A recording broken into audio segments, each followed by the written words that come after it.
Este es el curso de Verilog, diseño básico, donde vamos a aprender a diseñar circuitos lógicos programables y los vamos a programar en el lenguaje Verilog.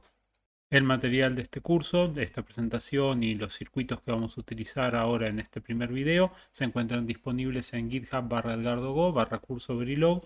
El link lo vamos a poner en el primer comentario. Los autores de este curso somos quien les habla, Edgardo Go, el licenciado Carlos Maidana y el ingeniero Jair Natiuk. Este curso en particular nació como un curso de VHDL allá por el año 2007, pero bueno, a medida que han pasado los años hemos migrado el lenguaje que utilizamos a Verilog porque tiene mejor aceptación comercial en cierta parte del mundo. Así que si bien tenemos todavía disponible el curso original de VHDL, nos focalizamos principalmente hoy en Verilog. Vamos a tener una pequeña introducción sobre cómo ha evolucionado el diseño de circuitos a lo largo de los años. Aquí tomamos prestada una foto de este sitio donde en el año 2017 estaban celebrando los 70 años del transistor. Ya está quedando un poco anticuada porque dentro de 2 años se van a cumplir los 80 años del transistor, pero lo traemos únicamente por el contexto histórico. Allá por 1947 apareció el transistor y a partir de ahí, bueno, el mundo de la electrónica ha cambiado considerablemente y ha evolucionado a la velocidad de la luz. En el diseño digital, en el diseño lógico, podemos elegir trabajar con la lógica estándar, aunque ya totalmente en desuso, con chips TTL o chips CMOS, son los primeros que se introducen cuando se aprende diseño digital, o podemos irnos a la otra punta donde hacemos un diseño full custom, donde incluimos ya un microprocesador con su memoria y hacemos un diseño ya basado en un circuito programable en software. Sin estar en ninguno de esos dos extremos, podíamos diseñar ASICs, circuitos hechos a medida, los cuales, por ejemplo, en los gate arrays teníamos un montón de compuertas que no venían interconectadas por defecto y nosotros hacemos la etapa de metalización y fabricamos un circuito integrado a medida solamente completando esa última etapa de metalización que serían las conexiones entre las compuertas. El silicio ya viene con las compuertas y nosotros fabricamos un circuito integrado nuevo agregando únicamente esa parte faltante. En donde nos vamos a centrar en este curso es en los circuitos lógicos programables y bueno, principalmente vamos a hacer un repaso sobre cuáles fueron los que existieron a lo largo de la historia y nos vamos a centrar en los FPGAs que son los más comunes hoy en día y los que tienen mayores prestaciones. Tomando esta imagen de este sitio acá referenciado, allá por la década del 70, cuando comenzamos el diseño de circuitos integrados, lo que se buscaba hacer era poner dentro de una cápsula, dentro de una pastilla, dentro de un bloque de silicio, una determinada cantidad de transistores que nos permitieran resolver una función lógica. En ese momento el diseño se hacía a nivel de transistores, se intercomunicaban transistores y cuando nosotros veíamos un diseño lógico, veíamos transistores interconectados. Llega un punto donde eso se vuelve un poco engorroso, ya que se necesitan varios transistores para resolver una compuerta lógica y un circuito lógico va a estar compuesto por muchas compuertas lógicas, entonces se pasa a hacer un diseño basado en captura de esquemáticos, o sea, vamos a hacer un esquemático con las compuertas y vamos a tener un software que va a interpretar cómo están interconectadas esas compuertas y va a generar la interconexión de los transistores necesarios para implementar ese circuito en particular.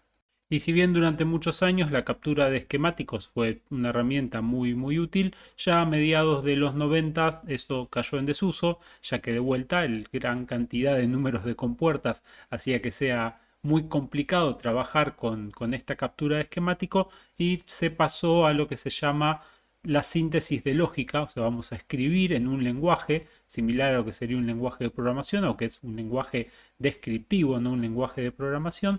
Vamos a describir qué es lo que tiene que hacer el circuito y va a haber una herramienta que se va a encargar de implementar ese circuito basado en la descripción que nosotros hacemos. Es así entonces como aparecen los lenguajes descriptivos de hardware, Hardware Description Languages, y vamos a ver un poco la historia de los dos más populares. VHDL se desarrolla en 1983 como un lenguaje para describir cómo funcionan los circuitos. Y el problema que existía en los 80s es que la documentación de cómo se comportaban los circuitos integrados variaba según el fabricante. Algunos fabricantes tenían una muy buena descripción y otros no una tan buena.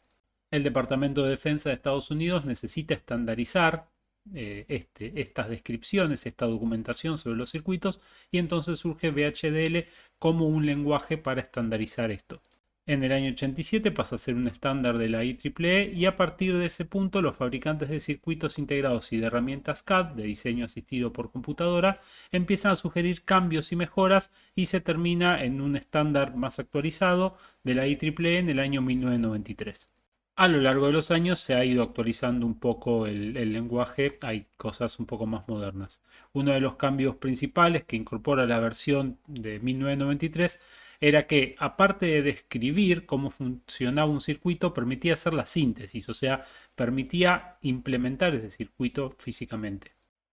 Y en el caso particular de VHDL existe síntesis, existe una sintaxis específica para describir la simulación y otra sintaxis específica para hacer la síntesis o la simulación. O sea, son dos cosas distintas, pero prácticamente es el mismo lenguaje para hacer ambas tareas.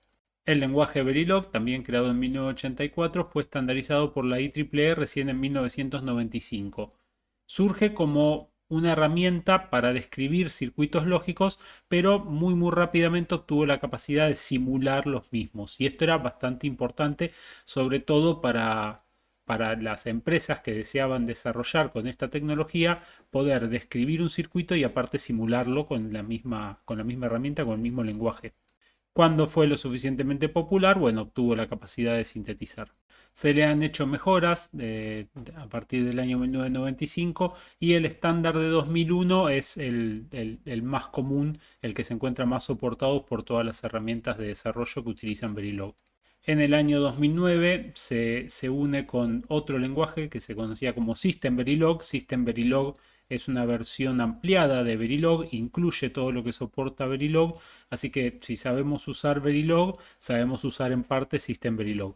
A partir de ese momento ya todo pasó a ser System Verilog. Sin embargo, como para tratar de ser compatibles con la mayor cantidad de herramientas de desarrollo, nosotros nos vamos a focalizar en Verilog, que es esa primera parte inicial para hacer el desarrollo. Así que empecemos repasando cómo implementar, cómo funcionan las funciones booleanas en general, cómo es el diseño lógico, no el diseño analógico. Tenemos una función booleana de tres variables, o sea, va a haber tres cables que ingresan a la función, A, B y C, cada uno puede valer 0 o 1, y vamos a implementar una función, o sea, vamos a resolver un problema que va a estar descrito con esta tabla de verdad. La tabla de verdad nos plantea una determinada cantidad de casos donde hay un 1 y si lo miramos, esto no es otra cosa que la función mayoría, o sea, cuando la mayoría de entradas están en 1, la salida vale 1. En el caso que la mayoría de entradas no sea 1, entonces va a valer 0. Y acá tenemos tres formas de ver exactamente la misma función lógica. Una es la descripción algebraica, la otra es la implementación con compuertas, en este caso con lógica de dos niveles, mini términos. Acá lo que tenemos es suma de productos, los productos son las AND y la suma es la compuerta OR, y tenemos la tabla de verdad que define por extensión cómo funciona esta función. Estas tres formas de representar la función son totalmente equivalentes. Si tenemos una, podemos pasar a las otras sin ningún problema. Uno de los primeros circuitos programables que aparece entonces es el que se conoce como PAL. En una PAL lo que tenemos es entradas, por ejemplo en este caso la entrada 1 y la entrada 2, pasa por un buffer en el cual sale el valor lógico así como entra y el valor lógico complementado. Entonces tenemos la entrada I1 y la entrada I1 negado, la entrada I2 y la entrada I2 negadas, y se generan esas cuatro combinaciones de valores de entrada posibles: I1, I1 negado, I2, I2 negado. Luego lo que tenemos son compuertas AND que van a ser el producto de estas entradas, de estos valores de entrada posible. Ahí lo que tenemos son un pequeño fusible en cada uno de esos cables, y dependiendo qué es lo que hagamos con esos fusibles, vamos a lograr que la compuerta AND se encuentre o no conectada a todos los valores de entrada posible. Juntando varias de estas compuertas AND y unidas con una compuerta OR, lo que tenemos es un circuito lógico de dos niveles que, dependiendo cómo quememos o no quememos los fusibles, podemos implementar cualquier función booleana. Dado que estar representando los fusibles es un poco engorroso, la forma esquemática de representar esta PAL va a ser con unas X en el lugar donde tenemos que hacer la conexión. Entonces acá lo que estamos diciendo es I2 negado. Si tenemos una X, entonces se encuentra conectada esta compuerta AND. Con un pequeño ejemplo va a quedar todo más claro. Tenemos una entrada I1 y una entrada I2. Y vamos a implementar esta función lógica donde I1 por I2 negado más y uno negado por I2, ¿sí? Básicamente estamos haciendo una compuerta XOR. Acá tenemos el esquemático de lo que queremos lograr y estas son las conexiones que tenemos que hacer en la PAL como para obtener esto a la salida. Las PAL se conseguían con una determinada cantidad de entradas, en este caso había 4 entradas y podemos generar 16 productos, o sea, tenemos 16 compuertas AND distintas que podemos interconectar y tenemos 4 funciones de salida que podemos lograr. Obviamente vamos a tener que combinarlas de la forma que nosotros queramos. Lo que tenemos que notar es que esto resuelve cualquier problema de lógica combinacional, pero no tiene lógica secuencial. Acá no hay flip-flops, ¿sí? Esto era un circuito totalmente combinatorio. Vamos a recordar un circuito combinatorio muy útil que era el multiplexor y cómo podíamos implementar funciones booleanas definidas simulándolas con un multiplexor. Si tenemos un multiplexor donde tenemos dos entradas de selección, en este caso S0 y S1, y las entradas de datos las fijamos con valores constantes, ceros y unos, entonces lo que vamos a obtener es una salida que va a responder a una función cuya función responde a la tabla de verdad de los valores que le ingresamos. Por ejemplo, si queremos hacer una función XOR, la tabla de verdad del XOR entre S1 y S0 sería 0, 1, 1, 0. Si conectamos 0, 1, 1, 0 de esta forma en el multiplexor y las variables las conectamos a las entradas de selección, S0 y S1, lo que vamos a obtener a la salida del multiplexor es efectivamente S0 XOR S1. Esto no es programable, ya que este multiplexor se va a comportar como una compuerta XOR para siempre, porque le fijamos cuáles son las entradas. Ahora, ¿qué pasa si conectamos flip-flops a cada una de las entradas de datos de este multiplexor? Y esos valores de los flip-flops los podemos cambiar dependiendo del circuito que queramos implementar. Bueno, entonces lo que acabamos de generar es un circuito lógico programable, ya que cambiando cuáles son los valores que almacenan esos flip-flops, vamos a hacer que este multiplexor se comporte como la compuerta que nosotros queramos. Si queremos que sea un XOR, vamos a poner 0, 1, 1, 0. Pero si queremos que sea una compuerta AND, vamos a poner 0, 0, 0, 1. Si queremos que sea una compuerta OR, vamos a poner 0, 1, 1, 1 o la compuerta que se nos ocurra. Vamos entonces a tomar esos valores de esas variables booleanas que vamos a usar como líneas de selección en el multiplexor, las vamos a tomar de una matriz de interconexión, o sea, un conjunto enorme de cables que nosotros podemos rutear, que podemos direccionar, y la salida del multiplexor la vamos a comunicar directamente a la matriz de interconexiones o previamente la vamos a hacer pasar por un flip-flop tipo D. Entonces de esta forma vamos a poder tener lógica combinatoria pura si esquivamos el flip-flop tipo D o si tenemos el flip-flop tipo D incorporado antes de llegar a la matriz de interconexión, vamos a poder implementar lógica secuencial más compleja. Y fue aquí donde aparecieron entonces a nivel comercial los circuitos GAL y los circuitos CPLD. Un circuito CPLD no es otra cosa más que estos valores de entrada que ingresan a la matriz de interconexión. Luego lo que vamos a tener es esa lógica implementada con multiplexores que pueden definir cuál es la función que queremos resolver. La salida puede ir a parar sí o no a un flip-flop RS y luego eso va a parar de vuelta a la matriz de interconexión. La característica que tienen los circuitos CPLDs es que este Product Term Allocator existe en memoria flash de forma tal de que cuando el circuito se graba con la función lógica que nosotros queremos implementar, cuando se enciende vuelve a tener esa función que le acabamos de grabar. Y si queremos cambiarlo para que sea otra función, bueno, no es como antes que quemábamos los fusibles y ya no los podíamos volver a desquemar, o sea, no los podíamos volver atrás. Acá es una memoria flash, se sobreescribe y podemos tener otra función implementada en este mismo circuito lógico programable. Aparecen entonces los FPGA, Field Programmable Gate Arrays, y vamos a estudiar cómo funcionan los circuitos que hoy en día son más populares para hacer diseño lógico programable. En el caso de una FPGA, nosotros vamos a trabajar con las FPGAs diseñadas por Xilinx, es una de las dos grandes empresas que fabrican circuitos lógicos programables y en particular FPGAs. Han ido cambiando de generación. La generación en la cual nos vamos a basar nosotros es la generación número 7, que es la que se usa hoy en día actualmente. Y lo que vamos a ver es que existe una matriz de interconexión y los CLBs, que son los bloques que tienen implementado el diseño lógico programable. Vamos a tener varios componentes dentro del bloque, pero entre CLBs y CLBs, la ventaja que tienen las FPGAs es que tienen líneas de interconexión que son más rápidas que ir a toda la matriz de interconexión, y esto es muy útil porque supongamos que estamos implementando un sumador donde el carry se propaga a través de líneas de propagación de carry out y carry in. Bueno, esas líneas van a funcionar más rápido en una FPGA que en un CPLD, ya que en el CPLD todo tenía que ir a la matriz de interconexión, y acá lo que tenemos son ciertos canales que hacen que cierta lógica se pueda resolver de manera más eficiente dentro de un FPGA.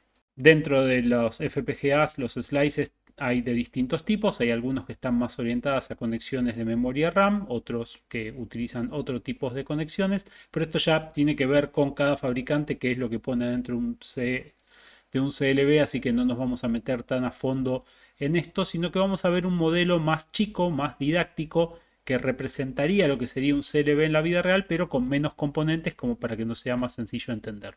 Así que como primera introducción a un circuito lógico programable vamos a usar una FPGA simulada en Logisim Evolution, que es una herramienta que probablemente ya conozcan, nos permite simular circuitos lógicos combinatorios y secuenciales. En la estructura general de una FPGA lo que vamos a tener son líneas de entrada, líneas de salidas, o sea, cables. Vamos a ir a la matriz de interconexión y de la matriz de interconexión vamos a llegar a los CLBs, que van a tomar datos de la matriz de interconexión y van a escribir datos en la matriz de interconexión.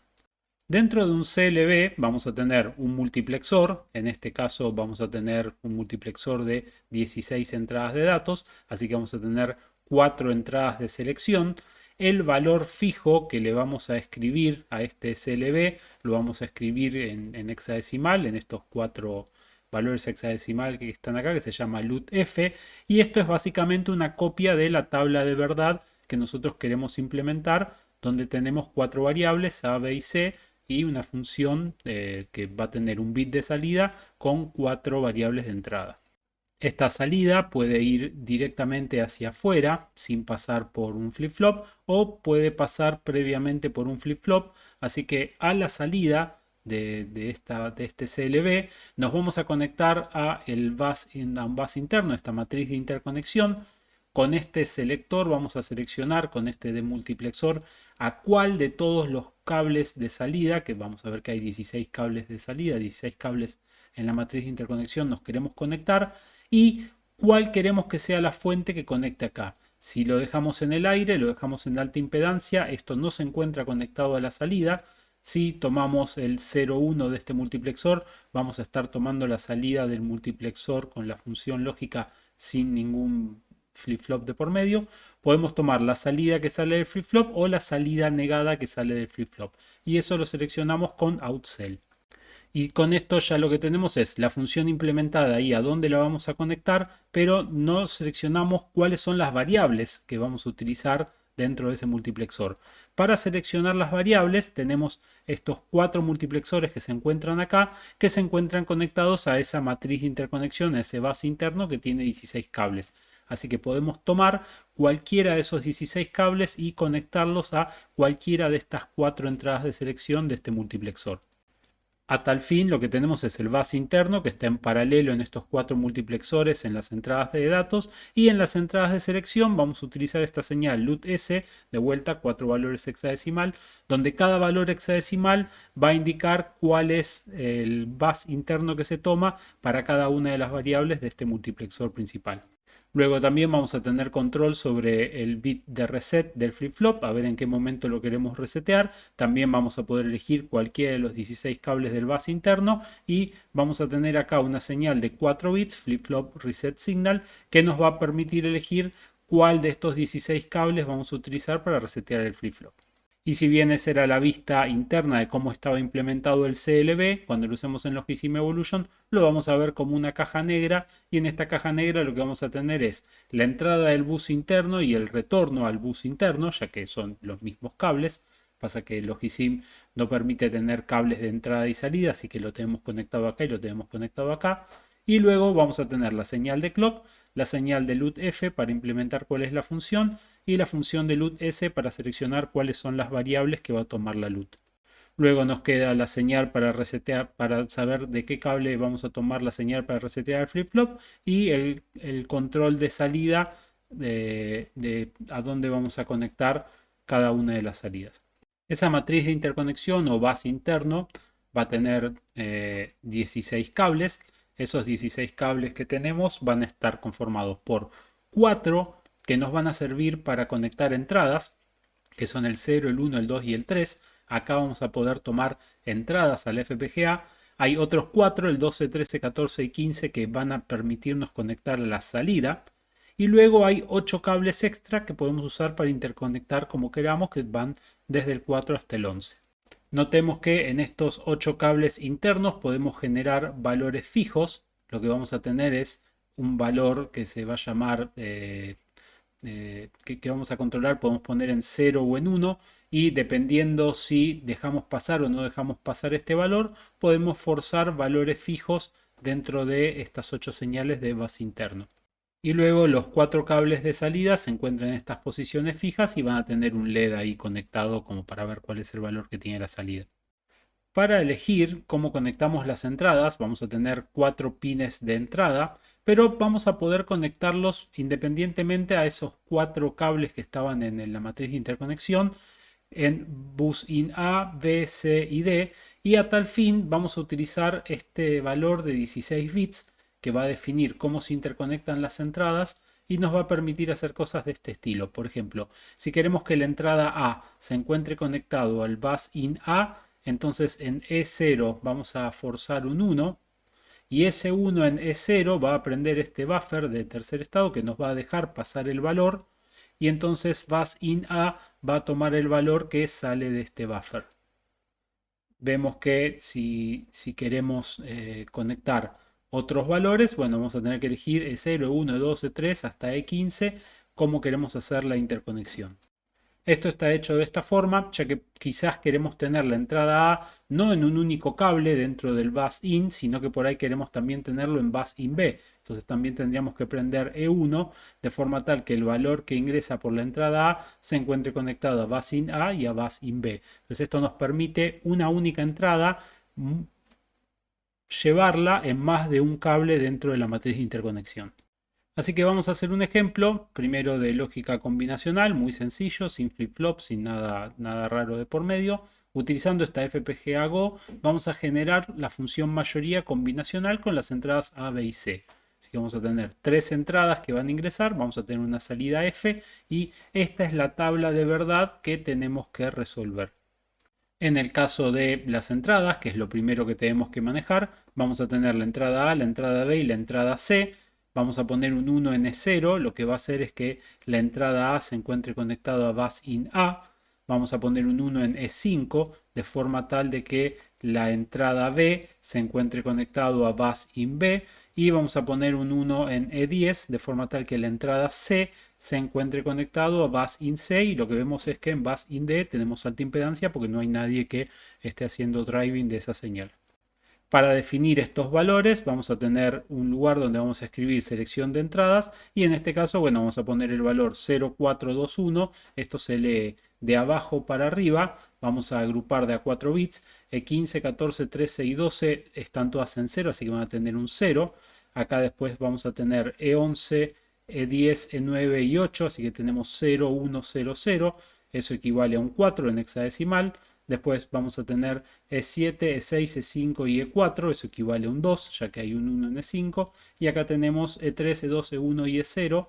El 1 está en E0, así que ahí tenemos un 1, por eso tenemos 0x0421 y esto configura la matriz de entrada de esta manera. Notemos que vamos a necesitar forzar un 0, ya que si bien nosotros tenemos 3 variables de entrada, las tablas de verdad van a ser de 4 variables de entrada, así que vamos a necesitar que el bit más significativo de las tablas de verdad valga 0 todo el tiempo, así que fijémonos que en bus A lo que vamos a tratar de hacer es vamos a generar un 0, tenemos un 0, en este buffer lo vamos a encender de forma tal de que en el cable bus A tengamos un 0 fijo y en el resto vamos a tener todo alta impedancia porque bueno, lo vamos a querer manejar desde la LUT propiamente dicho.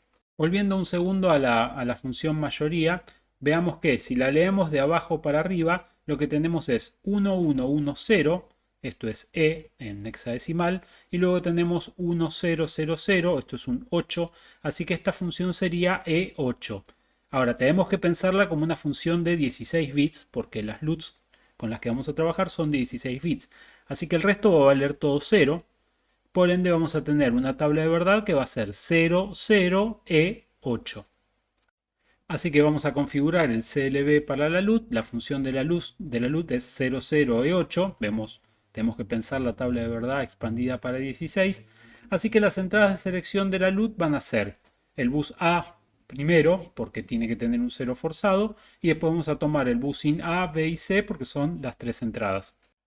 Así que la señal LUT S, que va a seleccionar cómo se interconectan los cables para mover la señal de selección del multiplexor interno de la LUT. Vamos a tomar primero el elemento 0 que está conectado en bus A, este es el elemento 4 del bus interno. Luego vamos a tomar bus in A, que es el elemento 0, bus in B, que es el elemento 1, y bus in C, que es el elemento 2. Entonces vamos a formar en hexadecimal 0x4012, y esto es lo que va a ir a parar internamente a las señales de selección del multiplexor de la LUT. En definitiva, ese 4 va a poner siempre un 0 fijo, el 0 va a tomar el valor del cable que ingresa por bus in A, el 1 va a tomar el cable que ingresa por bus in B y el 2 va a tomar el cable que ingresa por bus in C. Luego vamos a tomar la salida de la LUT sin pasar por el flip-flop interno, porque esto se puede resolver todo con lógica combinacional, así que elegimos cuáles son los valores de salida correspondientes para que pase eso. Vemos entonces cómo quedaría cargado el CLB si lo miramos con una lupa. En la función vamos a escribir el 00E8, que es justamente la tabla de verdad. Los últimos 8 valores van a estar siempre en 0 porque es una LUT de 16 combinaciones, pero nosotros vamos a utilizar únicamente las 8 menos significativas. Así que ahí tenemos la tabla de verdad de la función mayoría. Luego lo que vamos a tener es, vamos a sacar el valor de salida tomado de la LUT directamente, así que ponemos un 0 y un 1 en outSelect. Eso va a hacer que lo que salga de este MUX se conecte acá a la salida, y la salida la vamos a conectar al 1100, así que ahí tenemos el cable 12 que se encuentra conectado a un LED, y entonces en ese cable 12 vamos a ver cuál es el valor de salida luego de haber pasado por toda esta secuencia. Lo que va a terminar moviendo este multiplexor con las líneas de selección van a ser el cable, estas señales 3, 2 y 1 que salen de estos multiplexores. El primer multiplexor se encuentra conectado al cable número 4, que era el que tenía el 0 fijo, y luego estos multiplexores están en 0, 1 y 2, que era bus in A, B y C. Y de esta manera nos queda conectada esta CLB como la función mayoría. Acá tenemos el pantallazo completo de cómo queda configurada la FPGA. Este ejemplo lo tienen en fpga-go mayoría.circuit, así que bájenlo, utilícenlo para estar seguros de que funciona. Pero básicamente acá tenemos las señales de entrada, que únicamente ponemos un 0 fijo, perdón, el bus interno, donde solamente ponemos un 0 fijo en el bus A. Aquí tenemos las señales de entrada interconectadas, dijimos que era 0421, que es esta matriz de interconexión. Acá tenemos las salidas y luego tenemos cargados los valores en el CLBA. Nos hace falta únicamente un CLB para esta función en particular. Así que vamos a Verilog, abrimos el archivo FPGA-Go mayoría, abrimos la parte de la FPGA, hacemos zoom auto como para que quede centrado si les queda muy abierto, y aquí tenemos implementada la función mayoría. La podemos probar, ya que dijimos que teníamos entradas A, B y C, en este momento valen todas ceros, así que la salida va a valer 0. Si agregamos un 1, todavía no tenemos mayoría. En cuanto tenemos el segundo 1, ahí sí ya tenemos mayoría de 1. Con 3 unos también tenemos mayoría. Con 2 unos siempre tenemos mayoría, salvo que volvamos a un único 1 y entonces no tenemos ya más mayoría. Notemos que, bueno, si queremos poner valores fijos, los configuramos acá, en estos 8 cables. Con este valor seleccionamos cuál es, cómo se interconecta la matriz de entrada. Y luego aquí lo que tenemos son las señales de control para cada uno de los CLBs. Existen 4 CLBs en esta FPGA. Si queremos ver cómo se encuentra implementado internamente un CLB, venimos acá y lo vemos.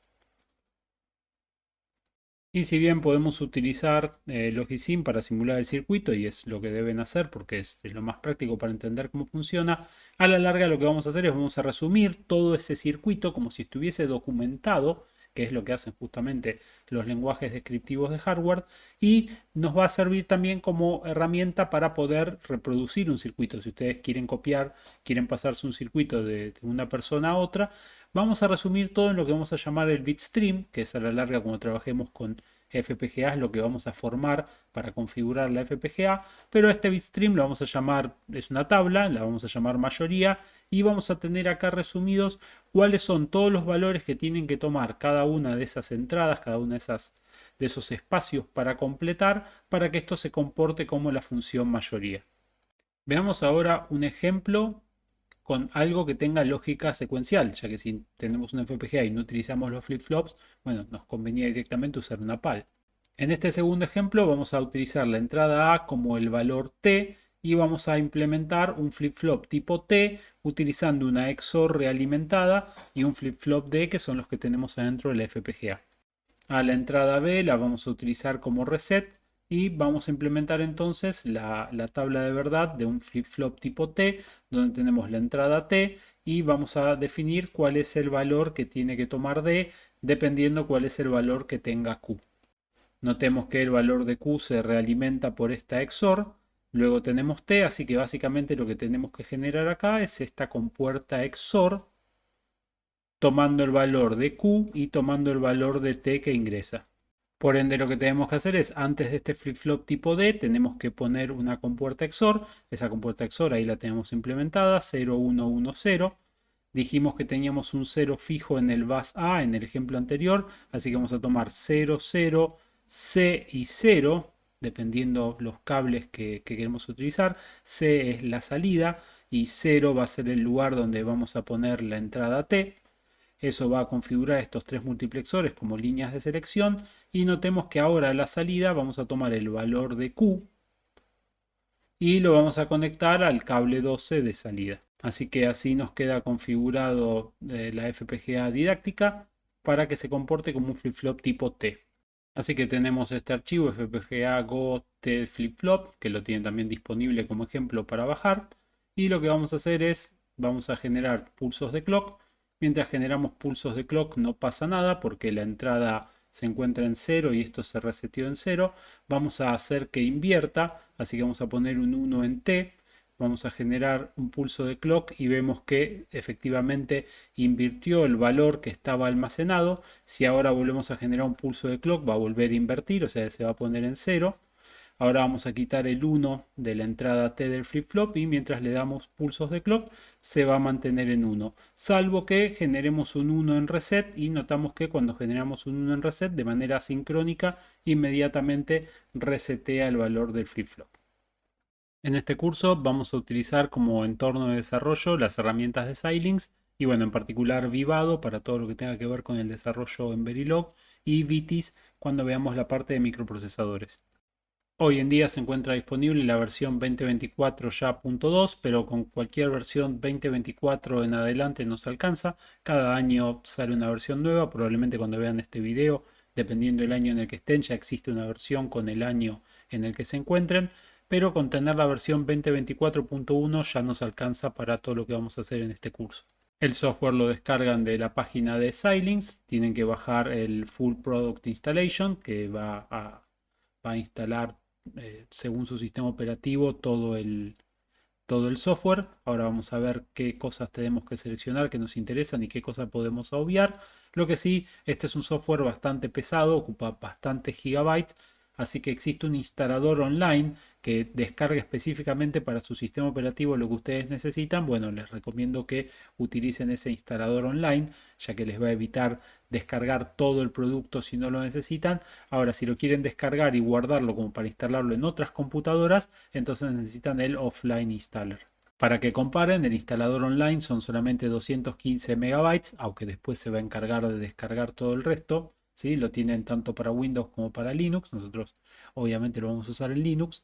Pero si quieren la versión completa, la ventaja de esta versión completa es que es compatible tanto con Windows como para Linux, son 107 gigabytes. O sea que notamos que está a un orden de magnitud más arriba el tamaño del instalador full o el instalador web install. Así que si lo van a usar en una única computadora, utilicen el web install. Si lo quieren descargar para después copiarlo en más de una computadora, bueno, descarguen el full. Cuando abren el instalador se van a encontrar con esta pantalla que les va a decir qué es lo que quieren instalar. Hay muchas opciones. Seleccionen la que dice Vivado. Esto va a incluir el Vitis, así que con seleccionar Vivado ya estamos incluyendo lo que nosotros vamos a necesitar de Vitis para este curso en particular. Luego les va a preguntar si quieren el Vivado estándar o el Vivado Enterprise. El Vivado Enterprise cuesta miles de dólares, así que no lo instalen. Utilicen el estándar que para los chips que nosotros vamos a trabajar en el laboratorio no tiene costo. Lo pueden utilizar porque vamos a usar chips de bajo porte. Si quisiesen programar chips de mucho mayor porte, bueno, ya necesitan pagar una licencia. Y bueno, justamente en siguiente paso nos va a preguntar qué queremos instalar de todo esto, así que nos aseguramos Vivado Design Suite, que va a seleccionar el Vivado y el Vitis HLS. Luego seleccionamos Vitis Embedded Development, esto lo tenemos que marcar, así nos instala las dos herramientas. Y luego nos va a preguntar qué System on Chip, cuáles son los chips que nosotros queremos utilizar. Nosotros en el laboratorio vamos a tener acceso a placas Sync 7000 y a placas Artix 7 y Spartan 7. Kintex, si pueden la quieren agregar, no tenemos, pero estas son las líneas de bajo porte de Xilinx, no son las Ultra Scale, que estas sí van a tener soporte limitado porque requieren otra licencia. Para que vean el espacio que necesita para instalarse, durante la instalación se van a necesitar 67 GB y luego va a consumir 42 GB, así que tiene que estar instalado en una computadora que tenga espacio de disco como para soportar esto. Una vez instalado, si abren el Vitis Unified IDE, vamos a ver que tiene que ser esta versión 2024.10. Y si abrimos el Vivado, vamos a encontrarnos con que, bueno, también tiene que ser esta versión 2024.1. Casi automáticamente cada vez que sale una versión sale inmediatamente un update, un update extra que suele traer arreglos o suele traer soporte para nuevos chips que salieron después de que salió la versión de software.